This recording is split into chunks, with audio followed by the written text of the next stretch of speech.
talk dog all day. There's a lot of information to get through. So if I'm talking too fast, just let me know. But welcome to one of Idylrod's dog sleds. This is the one that Laura, who started the tour, she rode this sled on the Idylrod's trail. It's empty, about 80 pounds, made out of hockey sticks pretty much, carbon fiber, aluminum frame, and it carries all of your resupply gear and dog food down the trail. There are 22 checkpoints throughout the trail between 50 and 100 miles apart. So at these checkpoints prior to the race, you send out what you call a drop bag. Hi, we have Mr. Rocket. All right. Oh, hi, buddy. This is a Mr. Mate. Please don't hear me. All right. So, good boy. This is Rocket. This bad boy. Actually, I trained him this winter, and he's a great sled dog, but he is always getting in trouble. I was talking about the drop bags. Prior to the race, you put all your resupply gear into these drop bags, and then when you pull into a checkpoint, you resupply your sled. So there are mandatory items required to carry in the sled. Okay, you're fine, buddy.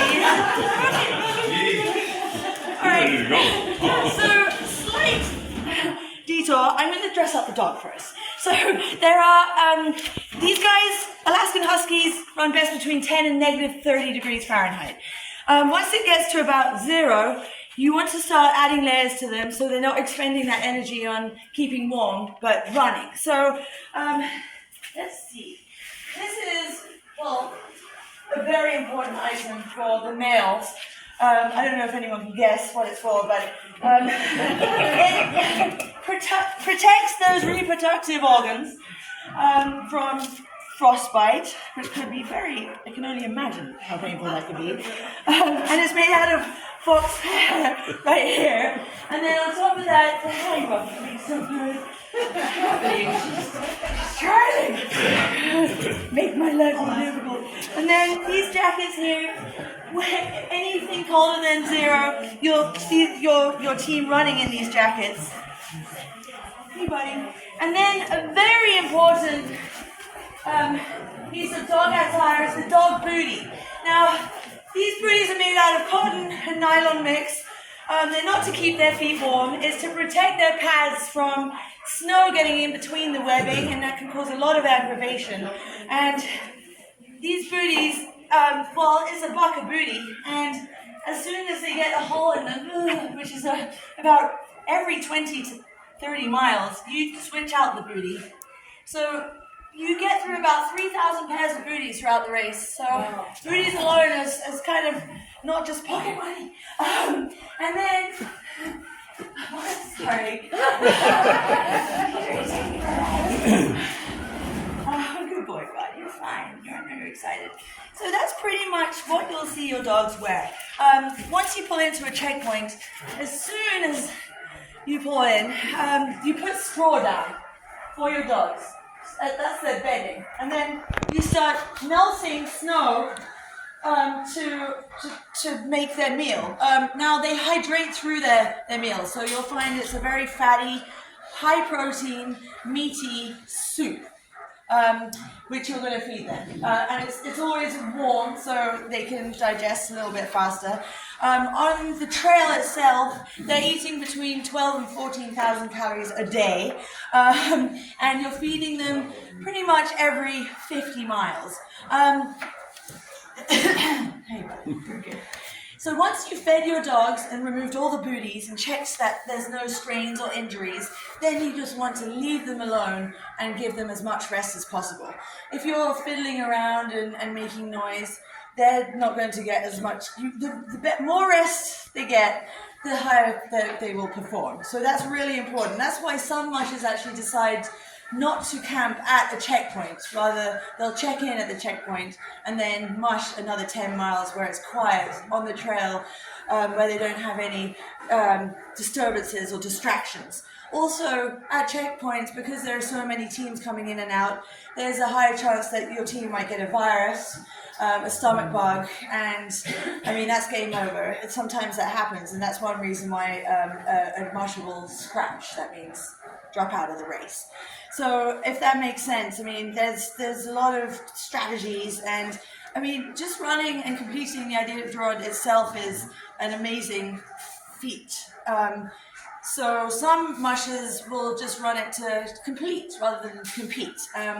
But those mushers in the top 10, they stick to a very rigid schedule of running maximum 50 to 60 miles at a time, and then they'll rest their team for about 6 hours at a time. There are 2 8-hour mandatory rests that you can choose where you take them, typically right before or right after a very challenging stretch of the trail. This chart up here, in 2014, Mitch recorded his running and rest time. So the green demonstrates the team running on the trail. The red is where he stops at a checkpoint and is resting. And the black strips here indicate when Mitch actually got a chance to sleep himself. And that amounted to 16 hours in 8.5 days. So averaging about 2 hours of sleep a day for 8 days is, that's kind of what separates the men from the boys. Where if you're competing, you have to be able to function on almost zero sleep. And that's where the training comes in. And you train extensively to the point where it just becomes muscle memory. So when you're at that point, you can do it in your sleep. It takes a lot of you have to be strict. And I mean, a lot of mushers say the actual race itself is a vacation. It's about training, is where it gets crazy, and sometimes you just feel like giving up, but it's very rewarding in the end. As far as your mushing attire goes, anyone's welcome to come and try on these parkers. You'll see most mushers are wearing a very thick fur ruff, typically made out of wolf, wolverine, beaver, any fur that is good at repelling moisture. Hi, Ron. Oh, I was like, get this thing off. And it's easily the best kind of attire to wear and keep you warm and insulated. I'm just going to put Rocket outside here because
He's an 8-month-old puppy. He got out earlier today.